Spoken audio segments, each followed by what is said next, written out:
excited to see how Biofrost is going to perform today against C9 rather.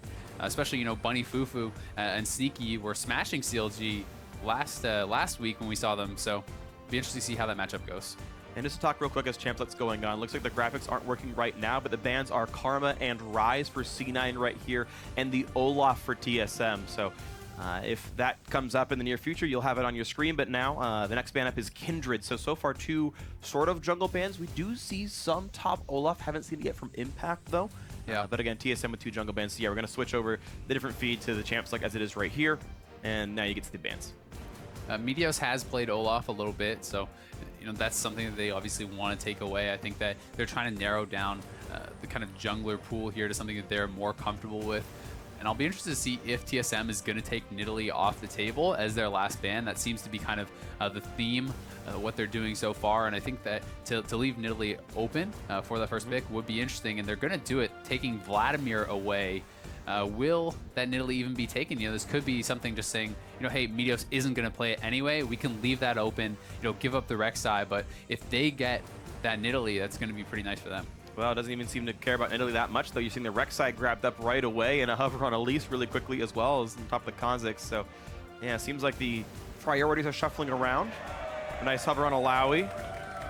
Love it. Yeah, it's certainly a good champion, of course. I think Viktor also is another one to sort of think about getting played right here. Of course, still on 6.11. Yeah, actually, Zyra is huge as well. And Zyra has traditionally been banned very frequently in the LCS. That has shown itself as one of those premier supports. Very, very strong in lane, good scaling into the late game, good pick potential as well. Would not be surprised to see something like that Zyra getting picked up. Viktor is also solid, matches up pretty well against everything.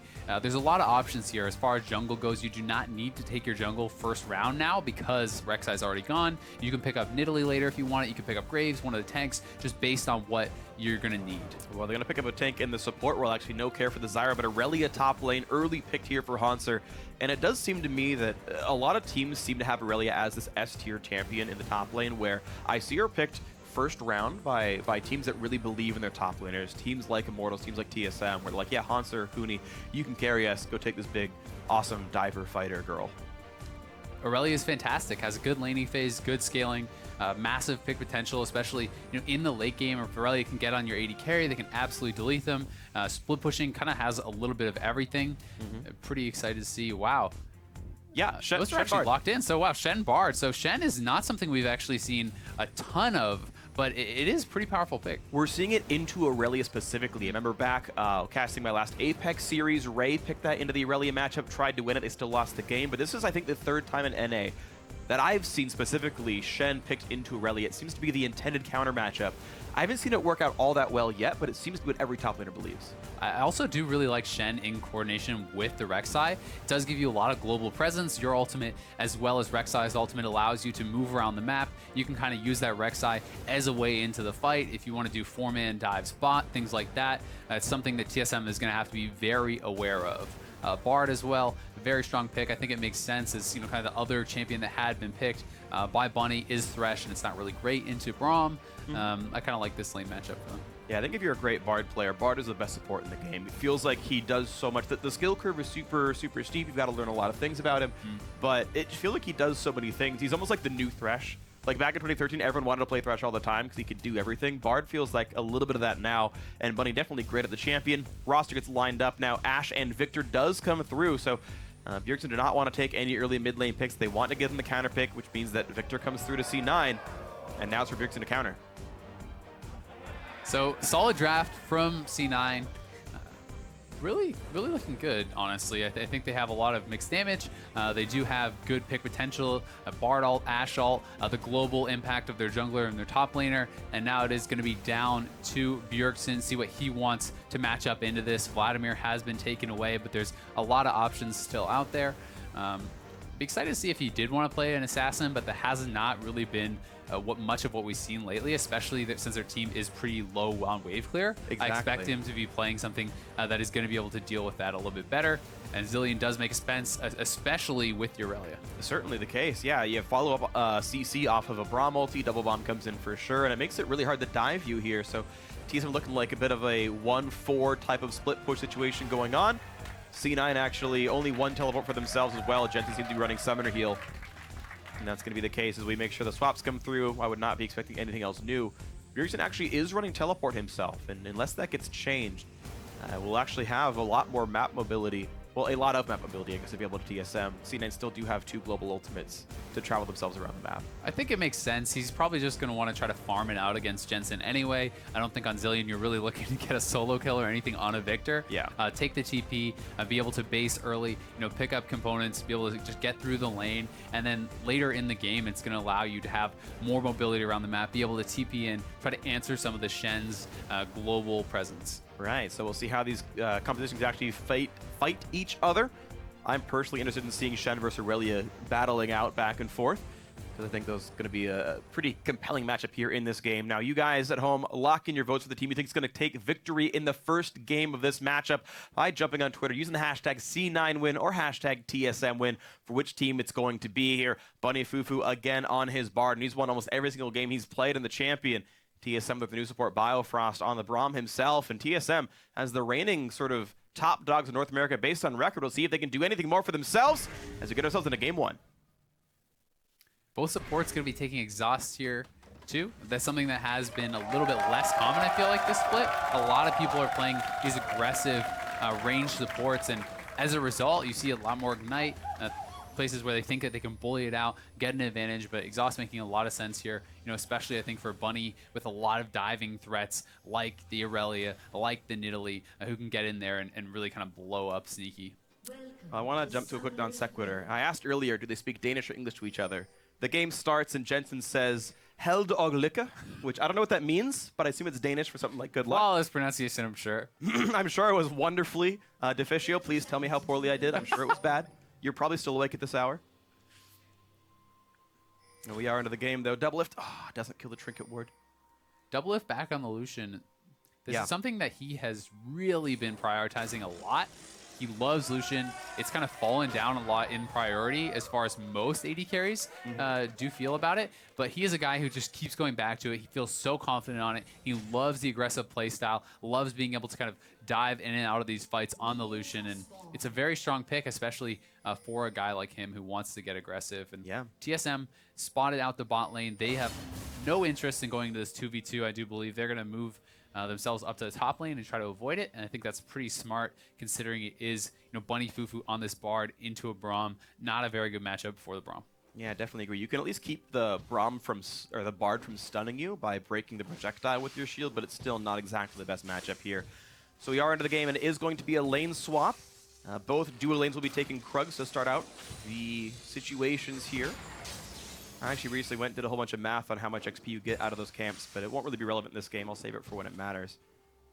But we have both Irelia and Shen trying to take a little bit of farm before the duos show up. And actually seeing how much they get is going to be important. Looks like Impact got 3 melees, as did Hauntzer. So decent amount of experience for both those players. They are more than halfway to the next level.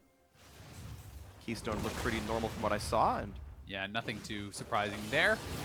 Biofrost is pretty far in here, though, and is getting chunked out. I wonder, no, they're not going to decide to commit to anything. Turns around as the Q comes through and slows him out. Hauntzer also amidst some people, but you're seeing he and Svenskeren getting a fair bit of juggling done. It looks like Bunny won't get too much done to them, as it feels like 3 camps were taken from that side of the jungle, and looks like the same kind of situation here for Impact and Meteos. So it's fun watching as lane swaps sort of move around. The key strategy seems to be let your top laner get in the lane, absorb some of the XP, and then join your jungler who is starting with a greedy start, sort of starting near the enemy duo lane. And it feels like in neither case does that get punished. Both the top laner going in a lane and the jungler starting on the air quotes greedy side. And it seems to be a nice sort of continued evolution of how lane swaps are played. Yeah, the more you can eke out of it as a top laner, the better. Hauntzer was even gifted, a CS in the jungle on top of the couple minions they did pick up. So a little bit of a difference there, but more just, I think, in reaction to not wanting Bunny FuFuu to steal this stuff away. It can be something that is very slow as far as 4 top laners getting going in the start of the game. So any little bit of experience, any little bit of CS that you can get, especially in an edge over your opponent, is going to make a big difference when you do finally meet up in that 1v1. And it actually matters even in just the jungle clears as well. I I talked about I was doing a bunch of experience math and whatnot. If you take anything but, actually, if you take any small minion or monster away from a jungler, they will not hit level 3 on 3 camps. If you do something like Krug's Red Raptors, you actually level up with exactly 0 XP left. If you do something like Gromp into blue into Wolves, you'll have plus 20, but small minions are worth 30. So in either case, if you actually miss out on one, you level up late, and that can sometimes, you know, slow down your jungle path or sometimes, you know, affect what an invade could have done. Little differences can sometimes turn out to be pretty big, as you can eke out these advantages, and sometimes that can lead to something like a first blood or a better lane positioning where you can hold your opponent out, get a freeze, things like that, because you have that level advantage, because you have the XP advantage. So can make a big difference sometimes, but both teams doing a pretty good job. Hauntzer, though, did pick up a lot more farm. He was able to kind of hang around a bit longer as the bot lane duo made the rotation faster for TSM, pushing Impact out, and as a result, he's not going to be gifted as much of that CS. Yeah, gonna start having to watch what happens with these various top laners. Right now, TSM actually up a substantial amount of gold right now. Just comparing Svenskeren to the Rek'Sai, it's about 100 gold lead for himself, and comparing Irelia to Impact, so they're 150 there as well, so Impact gonna burn his teleport, and actually it will be that the top lane is now matching up in the one-on-one. Impact doing enough damage to last hit some of these minions here. And it looks like the TSM duo will eventually be joining this Ashe and Bard. So I actually expected it to be the kind of 2-for-2 turret trade. Yeah. But TSM opted out of it. They kind of bail out, wanted to get back up to top lane, and as a result, you know, Shen's gonna TP bottom, pick up some farm. We'll see. It looks like C9 wants to maybe try to go for something here early on the mid lane. Seems like kind of low chance. Bjergsen actually building his lane into a freeze right now, so he is not diveable. He holds the push that Jensen put in. As Bjergsen already TP'd back in. Oh, Impact gets stunned up, misses the taunt as well. Now damage on a Hauntzer. Will Meteos go for the flash knockup? I don't think he's gonna be... Yeah, he will go for it, but here comes the Svenskeren and the Nidalee coming in. Nice dodge zone comes up, though. Impact not taking any damage from his Q right now. Burns the cooldown on that one. And another knockup coming through onto the Nidalee. Still chasing through, getting damage back and forth. Here comes Irelia onto that one. Dodging away from the taunt. A beautiful flash by Svenskeren. And now Impact is very alone. Bomb on him. First blood goes through to Hauntzer. What a greatly played counter. A great job there for TSM, and it's going to be a big advantage for Hauntzer. Bjergsen making that rotation faster, but you gotta say, Impact did not play that well. He misses the initial taunt very badly. They decide to chase for it, and Jensen's getting chased down here in the middle. Biofrost has made the rotation. And he's, ooh, nice dodge in the Q. Jensen always so good at dodging these skill shots. No one ever thinks he's going to turn backwards. But again, Impact, he also missed the flash taunt after that. So this is something that's very punishing, and you need to be able to land that taunt on the Shen. If they land that taunt, I actually think they get a pretty quick kill before the Nidalee can respond, and we are going to have this run back. And here goes Impact, and he just kind of expects him to go, to keep going backwards. Hauntzer just does the whole position, is able to dodge it, and C9 overcommit. They want to continue going for this, but it's so much time given to Svenskeren to arrive, and Svenskeren, you know, level 5, Impact is just at level 3. He's kind of getting picked on here, and you can already see Bjergsen was making a fast rotation down to the bot lane. They both flashed it. Good flash from Svenskeren there to avoid the flash taunt. Impact goes down. At least it is not that 2-for-0, but still, it's going to be a pretty nice lead for Hauntzer early on. Yeah, definitely agree right here. You're seeing a 1,200 gold lead for TSM, and it's really been well played by these guys. Infernal Drake makes every player happy, and I'm talking about the stats with Drakes. If you actually have a substantial gold lead, Infernal Drake is the best Drake for you, so by a lot. If TSM are going to keep winning, this is actually the best possible pickup for them. Good of them to prioritize, and there we go. Despite an early smite, the red team has slain the Infernal Drake, and TSM can feel really good about their standing in this game so far. Definitely can. C9 has a strong team fighting team, though. They have high pick potential. Sneaky level 6 with that Ashe ult online can look for those arrows, and we'll have to see what C9 can do to kind of battle their way back into this game. They're going to need to try to get some picks, get some advantageous fights using some of these ultimates. This is scary for Impact right now. He level 5, no flash up. Irelia has TP, and Nidalee's down here as well. Impact, you see how far back he played from the turret. Had the Spidey sense to know he might be getting attacked. Jensen dodges one bomb, trades back into Bjergsen. Actually, a minion betrays him and pulls the damage in. And Jensen had to flash away because Hauntzer is now here. There's a Q in from Nidalee, and it's probably going to be the kill. Oh, and there he goes. A nice one picked up. Ulti by Bjergsen to keep himself alive. And a second kill for TSM. Well played by the roster. Yeah, 3-man collapse on the mid lane, and Jensen actually would have been okay had it just been Hauntzer and Bjergsen, but Svenskeren nails the spear over the wall, picks up another kill for his team. They get the turret in the bot lane as well. Already have the Infernal Drake. Pretty nice gold lead opening up here, and things looking pretty rough for C9 early on in this one. So this is funny. There's actually a quote, I don't think we've played it on air yet. Bjergsen says, Meteos will be happy to take a turret shot to stop my recall, and you saw him try it right there. This actually minion betrays Jensen. It blew up on him. It walked over to attack Bjergsen.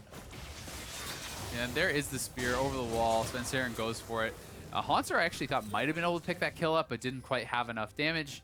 And Svenskeren goes in for the clean execute. Yeah. Meteos though farming well. He's keeping even. Sneaky is scaling up. He has very comparable CS to DoubleLift. Has a little bit more experience also. So not everything is bad here for C9, but the top lane 1v1 is going to be somewhat of a struggle. One thing I will say, though, if it's okay for any of these lanes to be behind, it probably is the Shen. The Shen is more utility-based. You're going to build full tank probably anyway, and it's more about the map movements, using these ultimates, and I'm really looking for C9 to get a great first round of ultimates here, looking for a pick with the Ashe arrow, looking for that odd man fight with the Shen ult. Absolutely, and you're kind of seeing Hauntzer hold onto his teleport more closely than he might have otherwise to make sure he has the ability to match Impact's rapid map movements. And the thing is, as much as you're talking about, yeah, it's nice, if someone has to be behind, I agree that Shen is probably the best one for it. If he's behind enough, Hauntzer just bullies him and takes over everything else. There you see Svenskeren take away the Krugs. Impact doesn't get that XP. Quick bit of wave clear, DoubleLift not quite landing the culling on Jensen, but looks like TSM starting to play a little bit more aggressively, nearly a 2,000 gold lead for them, plus the Infernal Drake buff. And they really just got more stats than their opponents, as Hauntzer does push toward the obvious item of Trinity Force.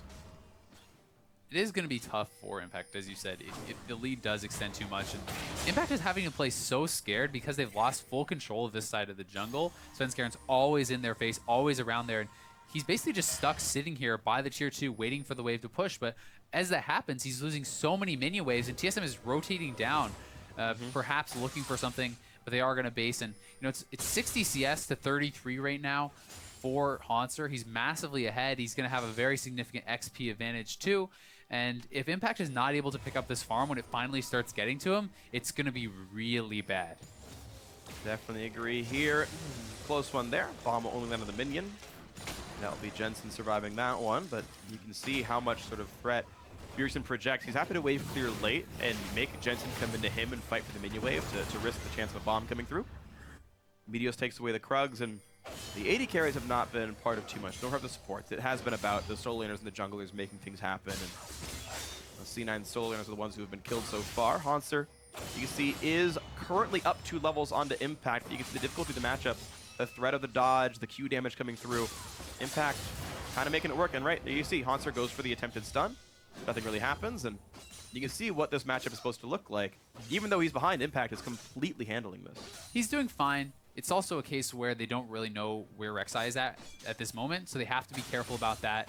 And Impact wants to hold this wave off of the turret. He does not want it to bounce. He wants to be able to kind of hold this as long as possible, allow himself an avenue in which to get back into the game, and that's going to be the freeze. And Hauntzer is having to play scared enough because his teammates are not here on this side of the map. So Impact is actually going to be gifted a bit of a freeze, and hopefully for him, able to get right back into it because of that. As well, mentioning in the mid lane, Jensen has had a CS lead. Bjergsen closing the gap quite a bit, but he was up almost 20 CS for a bit. And although he had died, he's definitely doing pretty well for himself. And we all know Viktor is a teamfight monster. Definitely is. Some threat there. Oh, nice buy. Svenskeren gets the smite steal on the blue buff. Not even sure how he got it. He didn't have vision inside the brush, but somehow maybe it pulled out and chased down Meteos' Rek'Sai. I didn't quite see, but either way, a great blue buff steal. Nicely done by him, and that's going to hurt some of the sort of power that Jensen would have in a team fight. It's not just mana regeneration, it's also cooldowns and ability power. I think as Meteos actually went out to block the spear, which was really intelligent to deny that kind of smite takedown combo, it did pull out of the bush, allowing him to smite it. So well played there by Svenskeren. Meteos did not have his smite, so not even the option to actually just take it away and deny it from Sven. And now trying to deny more from the team. Meteos forced to run out of his own jungle as Svenskeren and Bjergsen, the 2 Danes on TSM, getting quite a bit done.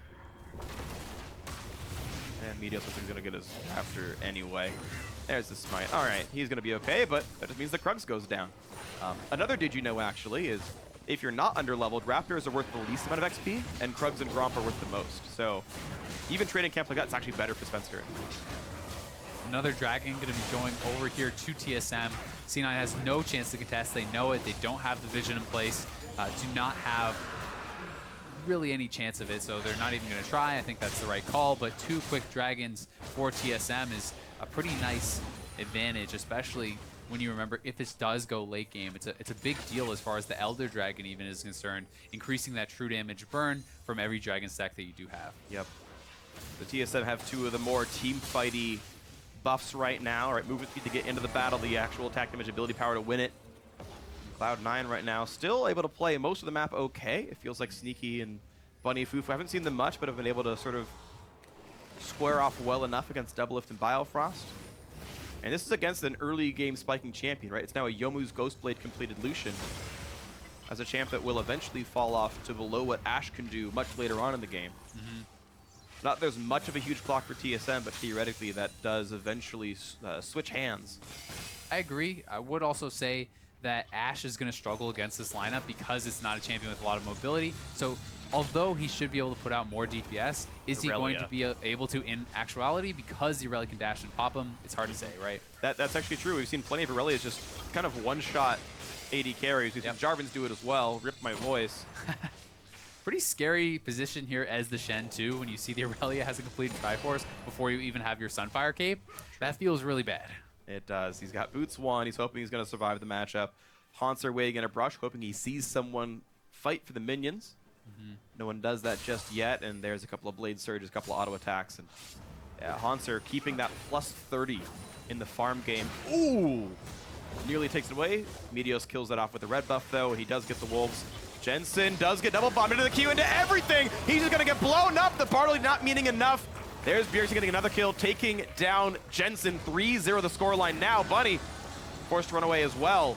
TSM continually finding advantages. Such a good double bomb there by Bjergsen, setting it up for Biofrost. And once that Bard ultimate came in, it was just a little bit too late, did not land on Jensen. But either way, I think he was going down as soon as he got caught. And good follow-up there from TSM, extending that advantage. Yeah, stun, no follow-up allowed because Jensen is dead. He did have flash up. He just didn't respect the TSM follow-up to get away from the double bomb here. Now, you're seeing Svenskeren does get stunned against the wall, into a lot of damage actually. This Nidalee dropped to about 500 HP. Arrows only gonna get Hauntzer, but that could still be enough. No, Zilean arrives gonna come through, and it's still a bit of a 4v5. There is no Viktor here, which could mean the opposite now for C9, as they're now forced to run away a little bit. And yeah, a couple of ults burned back and forth. TSM actually missing all of theirs now.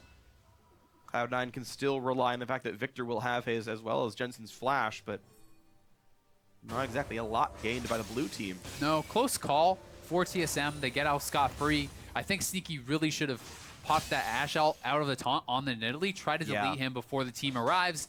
He kind of hesitated there a fair bit, and as a result, actually landed it on the Irelia, giving time for the Nidalee to escape and survive. And I think had he actually chained that, it would have been a free kill on the Nidalee. C9 could have pressed that advantage, try to get some control back in their jungle, which they really desperately need. Yeah, I completely agree. I think it was a bit of a mistake by Sneaky not to hit that button a bit sooner. So unfortunate, but that's the way the cookie crumbles. TSM have a Mountain Drake now up for themselves. So those are going to be the 3 that spawn. No ocean this game. Just this little river. Not nearly as impressive. But you imagine that TSM will probably continue to have all the map control they need to make that happen. Right now they are waiting for their ultimates. Biofrost and Bjergsen still missing theirs, and those are pretty important for winning team fights. So once they come back up, we may see them start heading to that bottom side of the map. Meanwhile, on the bottom side of the map, nice flash by Hauntzer to get away from the queue, but it's not really going to mean too much. Gets this done. A nice taunt flash does this time land, and the dash just won't mean enough. Finally a kill on the board for Cloud9. No ward coverage for Hauntzer, and he goes down. Yeah, good job by Cloud9. Make the collapse, get themselves up on the board, but TSM already looking to respond. They want to take the tier 2 turret. Looks like they're going to get it, so a kill for a turret. Certainly a good trade. TSM can be happy about that one. even if it does hurt Hauntzer. They're still pushing. Oh, yeah, they are. And Cena has to react. Suddenly, a late recall coming out of only half the members right now. Bunny FuFuu has to flash for the chance of the double bomb. Yeah, this turret's gone as well. You're absolutely right here. And there's a nice Bartle to buy a bit more time because here comes the teleport. Oh. It's C9 trying to join in. He's going to get the taunt on his Svenskeren, a stun and a Biofrost as well. Turret still goes down, but now it's time for the team fight as in comes the battle. Ulti across the top, and down goes Impact without ever using his ultimate himself. But now Sneaky trying to find a bit more damage. Biofrost low, landing a slow himself, though. That's going to mean the retreat now. TSM get the kill, they get the turret, and they get out. Overall, a hugely advantageous team. The #1 spot in NA. Nice job by Bunny delaying and kind of buying some time, but still, C9 just basically assumed, they won't go for it. They'll back off. They'll expect us to be there in time, and C9 gets called on the bluff. TSM gets 2 turrets and 2 kills. A pretty huge swing there, opening up the base, especially when the Irelia is already having this nice 1v1 advantage. That's not what you want to see. You need that turret as your safety net if you are Shen. And now they get even more because just before it would despawn, Rift Herald now picked up onto Hauntzer for TSM for probably the rest of this game. So here it is starting off. Bunny throws down the ultimate, lands a nice binding, and the good taunt does follow it up, but there's no damage here just yet. It's just the Shen. Jensen just now arriving. You can see Sneaky and Meteos just now getting into the fight, and Impact is already gone. They cannot really chase into this. They know Bjergsen still has his ultimate. They know there's a big potential to turn, and C9 cannot afford to chase. And Jensen hasn't cast a Chaos Storm in the last like 8 minutes or so. He died. TSM got some map control. He did just use one there. Oh, he did? Okay. Yep. I guess he got it. You're right, he did. It was at the end of the fight, though, after it was basically already over and nothing really got done with it. Thanks for the correction. That's why you're one of my top 4 favorites, man. Thank you, thank you. I got you, dog. It is definitely one of those situations where Jensen is kind of, he wants to go for these big combos, but there's some hesitation because of the Zilean. You have to say, okay, yeah, normally you would just pop the Nidalee as soon as you can, right? But Bjergsen is there to ultimate him right back to life, and you don't want to waste it. He needs to get a very effective ultimate, ideally hitting multiple targets, so they all just can't be brought right back to full when Bjergsen pops the ult. But yeah, it's just such a hard situation for Cloud9 because TSM pretty much playing a 1-4 type of game. Bjergsen's always there, and so anyone that C9 engages on, it's like, all right, we Ashe ulted the Nidalee. I don't care. Like, he'll just revive, and you wasted kind of more cooldowns than we did. All the damage got reverted for one spell from Bjergsen, and he's still got all the offensive threat he needs. And yeah, it feels like TSM in complete control right now. The last pick, Zilean, definitely paying its dividends. The third Drake picked up there. That was Mountain. And now we'll see if Cloud9 can ever find a way back in. The only kill they've gotten was by 3v1ing Hauntzer. And that might not happen again. We've also yet to see a Shen ult this game, and that's one of the things where I feel you need to be proactive about it. You need to be moving around the map, using the Rek'Sai, using the Shen, using the Ashe arrow. This is kind of your global threat setup, and if you don't accomplish something with that early, you're throwing away a lot of the power of the champions. Yeah, the one ult we did see from Impact was when Jensen got basically one shot right away, when a double bomb landed and he just disappeared off the map. And like, he cast it, he didn't arrive because he died too fast. But yeah, we're really not seeing the proactive tools that C9 has do much of anything. TSM have been much better at fishing for stuns, getting everything landed here, and it's been honestly just a better played game by them. It's been, you know, a good game from TSM, and not bad, but just kind of inactive one from C9. Really feels like one of those games where they got a little bit behind early, and they kind of just say, all right, we're playing for late. And they're just trying to farm up the Ashe. Sneaky's always basically trying to avoid everyone. Just kind of pick up as much farm as experience as possible, allow Jensen to scale, allow Sneaky to scale, and hope that you can get these picks later and you can win team fights off of potentially better scaling. Yeah, and that's going to be the hope, but the problem is you're down 5,000 gold with 3 Drakes already picked up, and another Mountain Drake, which at the later stage of the game actually kind of means a lot for TSM because that means their Baron baits are really fast. They've already got pretty good Baron team in the first place. You've got 3 decent damage dealers in Nidalee, Irelia, and Lucian to kind of burn that down. And that seems pretty reasonable for the TSM camp. Difficult ahead for C9. We'll see if they can get anything to happen here. Svenskeren, a little point-blank range javelin. Jensen does have to flash away from the bomb, but he actually didn't need to because actually Svenskeren took one of them. Post call. Though, a loss of a flash for just a Zilean speed up, and Cloud9 continue to lose resources.